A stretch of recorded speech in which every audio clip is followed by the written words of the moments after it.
Hey y'all, Driver the Ruler back with another video. If you are new here, welcome to my channel. Thank you for tuning in, period. If you're not new here, my A1 Day Ones, like y'all know I love y'all. What's goody? If you are new here, my name is Rajava. I did 8.5 years in the Department of Corrections in the state of Florida for trafficking in cocaine. No, I was not a drug dealer, okay? If you have any questions, shoot over to the channel, check out the videos, and then come back over here and catch up with us because we don't want to lose you, okay? And if you ain't got a minute to go check out the videos, just drop your questions in the comments and either me or my A1 Day Ones will get back at you because they know like I know at this point. So yesterday I uploaded a video about the do's and don'ts in prison. We just gonna jump right into it because there's so many of them. Like, I did 10 years in prison, so there's so many prison rules and regulations that make no sense to the normal person. They didn't make sense to me at all when I first got there. Like, what you mean y'all got rules and regulations? Like, y'all inmates, y'all convicted felons. Like, y'all broke laws and y'all want to come and make laws. That was crazy to me. But after you start doing time, honey, you start to understand that whether you like them laws or not, you gonna follow some of them or you gonna have problems. All right, and don't nobody really want no problems in prison, okay? I don't care how bad you is, you don't want to just be beefing with people for no reason, especially not by something as simple as a shower line or something like that. Now, let me go ahead and take these off. These are literally my favorite shades. Like, I have so many black and gold shades, but these right here got me in a chokehold, okay? These my favorite, okay? But anyways, and this bun is very messy, but I'm digging it. Like, I like my messy bun. Like, it's just literally thrown up there, leaning to the side, honey. We gonna make it work. All right, so we gonna jump right into it. One thing you do not do among many things is ask somebody to borrow something when you broke. Do not be going over there talking about, hey, can I borrow a soda? Can I borrow a soup? Can I borrow a Twinkie? Don't go ask to borrow stuff when you know you broke. Because it does not matter how much money a person got. They could be shopping out millions of dollars, which the max is $100, but they could be shopping out millions of dollars a week and they still gonna want their stuff back. Nobody forgets when you owe them. It don't matter if it's a 2-cent sugar. They remember and they gonna come collect. You gonna have to pay your debt one way or the other. Like, you gonna be around here borrowing from this person to pay this. When they say rob Peter to pay Paul, that's what you're gonna have to do because some people gonna want their stuff back. Now, you can either be clear and let them know like, hey, I don't really got it. I'm hungry, or I want a cup of coffee. Can I have this? Ask, can you have? Don't say borrow, because everybody knows borrow means you're gonna give it back. Do not do that, or offer your services, okay? Clean for them, wash sheets for them, go get a spot in line for them, do anything, gamble for it. Offer your services. Don't just go up there and be like, can I borrow something, and you know you ain't got no money, because you're gonna have to pay them back. Like, and speaking of, we're gonna just move on to the next one. Do not skip lines. I know I made a video talking about how I almost fought a girl in the shower because she skipped me.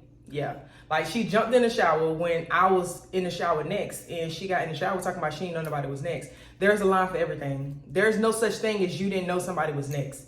When I tell you the lines in prison are never ending, it never ends. I'm talking about you have to wake up first thing in the morning to get in line because the line never stops moving. So there's no such thing as you didn't know it was a line unless you first got to prison, okay? And she tried it, and I almost let her have it, but how you handle situations, baby, that becomes who you are. So if you let them shenan once, they gonna shenan again, okay? And you're not gonna shenan again on me. So she jumped in the shower even though I was next, and I politely told her, you can get out the shower because I was next. And she was like, nobody was here, blah, blah, blah. I was like, I hear what you're saying, but you're gonna either get out that shower or I'm gonna come take you out that shower. Like, it's as simple as that. Cut the water off on it and everything, but anyways. Do not skip lines. Don't skip shower lines. Do not skip the phone line. Do not skip canteen lines. The worst lines is that shower line and that canteen line. It might look like somebody ain't paying attention and they up next, and I know you probably want to be like, oh, well, girl, you ain't going. I'm just going to go. Like you do out here in the world in Walmart if they delay into the self-checkout and you're like, okay, well, I'm going to just go. You don't do that. Just be like, hey, you in line? You going to go? Or like, what you going to do? And then they're going to either be like, oh, no, I'm waiting on the friend. You can go ahead or whatever. But it gets real nitty gritty about that shower line, that canteen line, okay? Don't even play with it. Don't play with it. One of the biggest things out of all of them is stay out the officer face. Do not just take it upon yourself to feel like you just going to chit chat and always be talking to the police. You going to get a name for yourself and it ain't going to be a good name. People going to always feel like you telling. Okay, you're gonna be sitting up there talking to the staff. It don't matter what y'all talking about, talking to them correctional officers, and then as soon as they come in here and shake somebody down, everybody gonna feel like you told. Okay, they're not your friend. They're not your friend. And one thing about correction officers, they are so messy. It's like they vicariously live through us. Well, through them, because I'm not in prison no more. But when I was locked up, they were more concerned with the drama and who's doing who, what's going on, who fought who lost, or why they was fighting. They be more concerned with it than the inmates do. Like, it's like they be watching reality TV. And they be wanting to tease, they be wanting to know what's going on, but they're not your friend. And by you telling them, oh yeah, because they beefing because of this, and they got this going on, blah, blah, blah. Now they up on game, and when they see you trying to sneak out and go over here, they know where you going, they know what you doing, they stopping you on every corner because y'all be in the police face. Don't do it.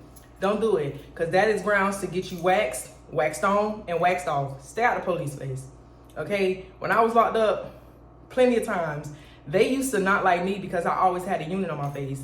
Because I know y'all not my friend. I know y'all don't like me. I know this. I know I'm just an inmate. And my face was always like this. Every time they came talking to me, it was like this. Don't ask me no questions. I'm not doing no witness statements. I wasn't there. My name Bennett and I ain't in it. Okay? They come, oh, they was fighting in the dorm.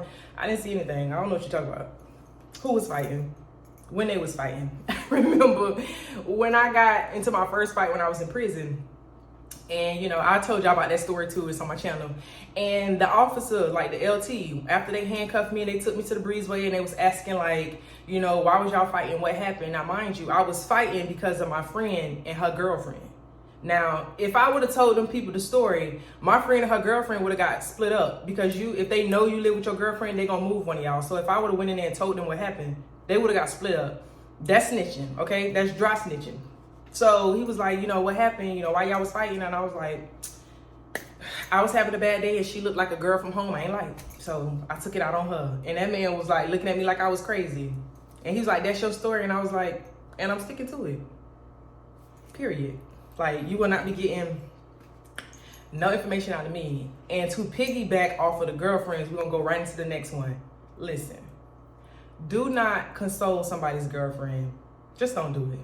If you see somebody and they look like they having a bad day and they look stressed out and they crying and they really going through it, if they're a regular person and they don't have no people, you could go be a friend to them and be like, is everything okay? You know, are you okay? Do you need anything? Do you need me to make you a call? Just listen to them, give them advice. You can do that. But when a girl has a girlfriend, they gonna feel like you're trying to slide in. Their girlfriend is going to want to fight you. Like, it's when they get into a relationship in prison, it's like a cult between the two of them.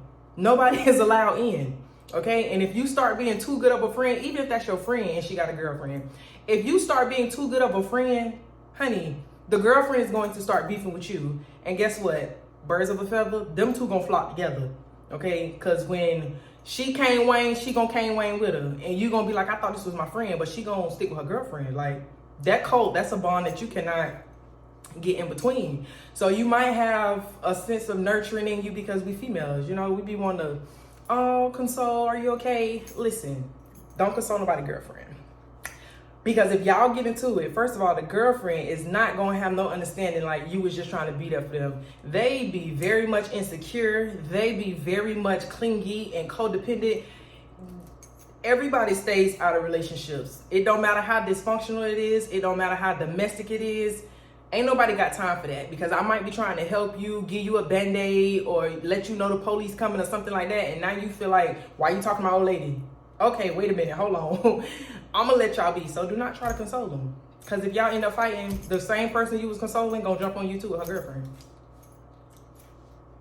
Why is it like that? I don't know. That is the #1 reason people fight in a woman's prison. I don't know if it's like that in the male's prison. I would hope not. I would hope that's not the #1 reason. I doubt it. Okay, but in women's prison, it's about their old lady. It's about their girlfriend. They be so delusional. They be seeing stuff that ain't nobody else seen. Like, oh, I seen you looking at my old lady. When? I ain't seen her. What are you talking about? A little crazy. So that's all we got for right now.